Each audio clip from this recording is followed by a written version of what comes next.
মেহেরপুরে ধানের bacterial panicle blight রোগের প্রাদুর্ভাবে অধিকাংশ ধানে চিটা হচ্ছে ৩ পর্ব। বড় মৌসুম থেকে মাঠ পর্যায়ে ধানের ব্যাকটেরিয়াল পেনিকেল ব্লাইট রোগের প্রাদুর্ভাব লক্ষ্য করা গেছে। গান্ধীর আক্রমণ অথবা হট ও কোল্ড ইনজুরি বলে অনেকেই মনে করছেন। কোনো কিছু বোঝার আগেই ধানের মারাত্মক ক্ষতি হয়ে যাচ্ছে।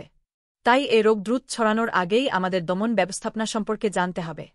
ধানের ব্যাকটেরিয়াল পেনিকেল ব্লাইট রোগ ক্ষতির ধরন। ধানের শীষ দুধ আসার আগেই আংশিক বা অধিকাংশ চিটা হচ্ছে, কিন্তু মাজরায় আক্রান্তের মতো সাদা শীষ হয় না, এমনকি টান দিলে মাজরায় কাটা সাদা শীষের মতো সহজে উঠেও আসে না। গান্ধী পোকায় ধানের দুধ অবস্থায় আক্রমণ করলে ধানে যেমন কালচে দাগ পড়ে, ক্ষতির লক্ষণ কিছুটা তেমনি, তবে এতে ছিদ্র থাকে না। ভোর বা ঠান্ডা ও গরম আবহাওয়ায় এই রোগ ছড়ায়। রোগ দমন ব্যবস্থাপনা।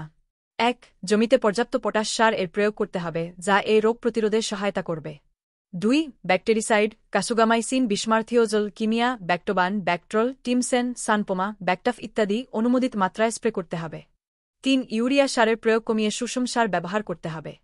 ৪. ৬০ গ্রাম এমওপি ২, ৫ গ্রাম চিলেটের দস্তা, ৬০ গ্রাম থিওভিট কুমুলাস ডিএফ বা ৮০ এ সালফার আছে এমন কোনো সালফার পণ্য ১০ লিটার পানিতে মিশিয়ে কাইথোর অবস্থায় শেষ বিকেলে স্প্রে করতে হবে। গ্রন্থনা অধ্যক্ষ মহসিন আলী আঙ্গুর, সম্পাদক ও প্রকাশক মুজিবনগর খবর.com, মেহেরপুর।